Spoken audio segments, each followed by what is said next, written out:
Hoy, magandang araw sa inyong lahat. Welcome sa Kwentong Pagkain, kung saan tinitignan natin ang pagkain sa ibang aspeto ng buhay. Ako si Gab. Ako si Matthew at meron tayong mga guests today guys, si Chef Iyo and Chef Vin. Napakagaling talaga, grabe talaga. Sa unang episode natin ngayon, gusto kong talakayin ang pagkain sa panitikan. Kasi naisip ko kasi ang panitikan natin puro tungkol sa kolonisasyon, pagsakop ng ibang bansa. Hindi natin nakikita kung anong meron dito sa loob ng ating bansa, kung paano tayo nag-evolve, di ba? Kaya gusto kong tignan ang pagkain. Pwede natin isuri ang pagkain sa paraan ng pagluto at kung ano mang kinakain talaga ng mga Pilipino sa mga panahon in relation sa mga panitikan natin. Kaya bago ito, gusto ko na sagutin ang bugtong ko. So, bulaklak muna siya bago ito kainin. Ano yun? It's food related, right? Food related. Is it saging kasi ang yun?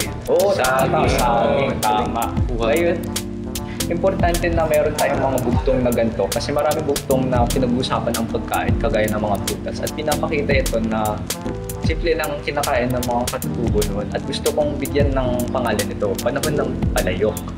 Ngayon, ang tinatawag itong panahon ng palayok dahil pinapakita na ito yung isa sa pinakaunang kagabitan ng mga Pilipino, no?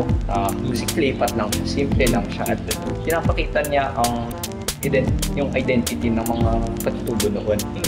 Ngayon, ang tingin nila kasi sa pagkain noon, mga before tayo nasakop ng mga Kastila, tingin lang nila sa pagkain, simple lang, gusto nila payang kasi niisip nila na pansustensya lang nila ng buhay.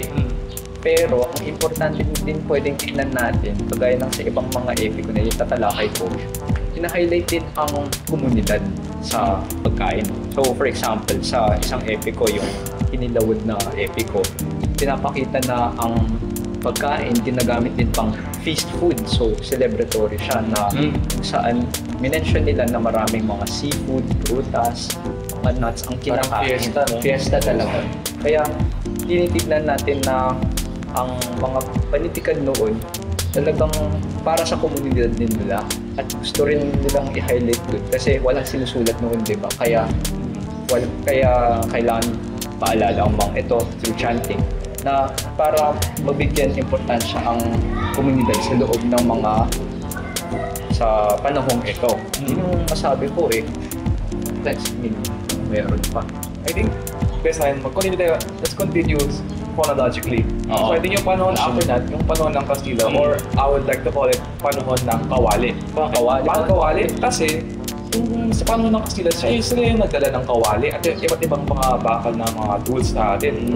Yun yung nag-change sa culinary world yung culture ng food natin dito. At yung marami pang iba't spices. So sa panitikan na nakita natin to sa yung example sa No Limit Angere, yung tinola yun? Padre Damaso. Yun. Oo, naalala Yung si Kapitan Tiago, serve niya si Ibarra at si Padre Damaso. Ay Ibarra, binigay niya yung talagang yung high-end, yung mga revered parts ng manok. Yung liver, tsaka yung breast, yung sarap. Pero kay Padre Damaso, binigay niya yung neck, tsaka yung makpak. Walang naman. Walang laman talaga yun. So, bilang isang Kastila, si Padre Damaso, na-insult talaga siya doon. Pero ba't siya na-insultan? Kasi doon, talagang may hierarchy sila doon. Yung kinakain mo, parang may social class din yung parang related yung kinakain mo at saka yung social class. Saka parang rebellion din yun sa mga Filipino na parang dahil sa inequality, may konting ganti sila sa mga So, iba pang example kay Doreen Fernandez. Diba yung adobo, hindi initially native food yun, native stew dito sa Pilipinas. Pero sa panahon ng Kastila, para sa mga elite na household, parang naging talagang kaya na yun. Marami mga complex ingredients, marami talagang complex na cooking skills. Tsaka paminta. Reserved talaga yun para sa mga high class. Pero para sa masa, wala silang ganun. Wala silang access. So yung adobo nila, simple lang. So talagang further na-highlight yung talagang inequality tsaka yung disparity dito. Sa kultura ng pagkain doon. Tsaka sa mismong panitikan, talagang nakita mo rin yung galit ng mga Pilipino sa Kastila dahil sa class na divide talaga dahil ng ginagawa ng pagsakop ng Kastila. inisip ko kung paano pa nangyari, paano nag-evolve pa. Inyo. Diba, after ng Castillo, iba naman ang ganasakaw sa atin. Diba yung Amerika pa. Oo, yung mga Amerikano. Actually, yung sa panahon naman ng Amerikano, actually, ito yung panahon ng Delata eh. Delata. Kasi when yung Americans came dito, they introduced yung canned goods. The mga braided meal, condensed meal, corned beef. At sa tingin natin, like, Delata, like, bakit ito mahalaga?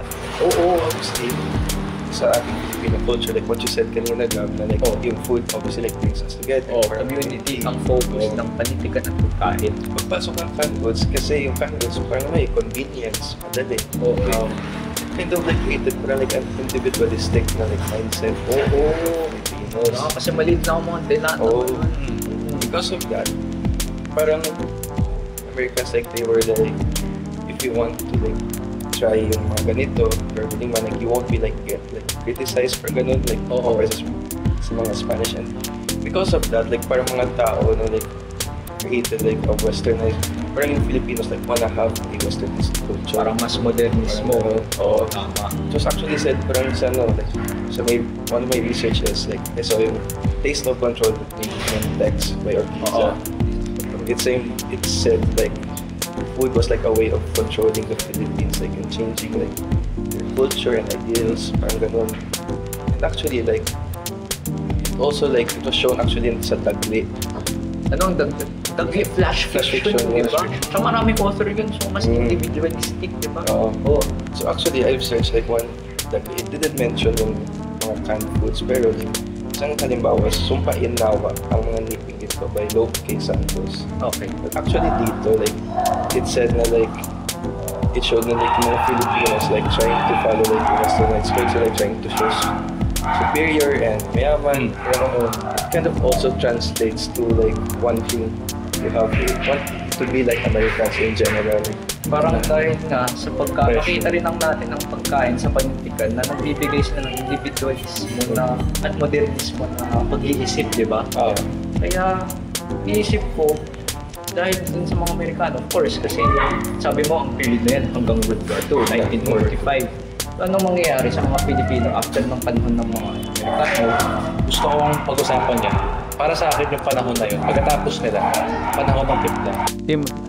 Panahon ng timpla kasi parang yun yung panahon na may sarili na tayong take sa mga pagkain. Nagsimula na ulit yung culture natin, yung panlasa natin. Yung sinasabi nating modernismo, so post-modernismo na to. Okay. Ngayon, Nagsimula kasi ito after World War II, so mga 1946 onwards, no? Kasi after ng World War II, lahat ng bansa sa mundo nagipit, no? So hindi tayo masyadong na hawakan ng Amerika, although nagtulong sila, pero mas naging makasarili. Ngayon, isang magandang example na to, yung banana ketchup, kasi again, may influensya sa atin ng Amerikano, mahilig tayo sa ketchup, pero mahilig tayo sa panlasa natin. So ginawa natin bilang mga Pilipino, gumawa tayo sa sarili natin banana ketchup na mas matamis, kasi yung palasa natin, tamis ang di ba? So yun yung mga bagay na nagbago. No? Kasi isa sa mga panitikan, si writer si Hilda Cordero Fernando, The Butcher, The Baker, Candlestick Maker, yung mga stories na yun, it also celebrates din yung culture natin ng mga Filipino time na yun, na even if ipit tayo, di ba, kakatapos ng World War II, we still sacrifice, celebrate pa rin sila, willing sila mag-ipit para lang i-celebrate yung pagkain, kasi malaking bagay na to sa kanila. Sa kasulukuyan naman guys, ang panitikan natin kasi, hindi na uso yung mga pagbabasa ng libro. Ang uso ngayon, dahil after the 90s, may internet tayo, yung mga social media, so like blogs, mga reels, no, mga videos, yun na yung format. Yun na yung panitikan natin, kasi yun na yung mas accessible para sa masa, yun na yung bagong format, bagong medium. So, pero bakit sa tingin mo panitikan yan? Para sa akin, panitikan siya kasi kung isipin mo, lahat ng aspeto ng panitikan, ganoon pa rin, pero ibang mode siya, multimodal na eh.